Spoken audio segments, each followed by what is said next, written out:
talking about how they were speaking of teachers opposing guns, and I pulled up this article, and she's a school teacher, Casey Hansen, believes that teachers should have the ability to defend themselves. I'm just a teacher who wants to protect her students. I'm not going to roam the halls, but I will do a lockdown and wait inside the building with my students and be ready for anything when that person comes to my room. That's just an instance where a lot of teachers want to protect their students. They're in the field of caring for youngsters, and that's one thing that they like to do, is to make sure their students are safe, and they're willing to do that. Only 18% was said that was enough. She had brought up 18% of the teachers wanted to be armed. Well, I believe that's enough. All you need is less than that, maybe 10% of the faculty, if that, and not to have every teacher have a firearm, but have qualified teachers that want to take the time to do the training. And there's one instance where, let's see, the superintendent,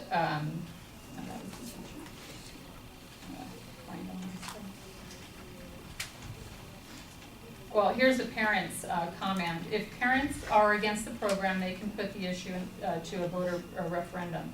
So far, there have been no complaints. This is a school that has teachers that are armed.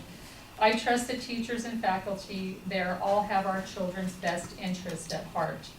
They're from the community and the surrounding community, and it doesn't concern me at all, says Kevin Hansen, who has 3 children going to Tri-Valley School District.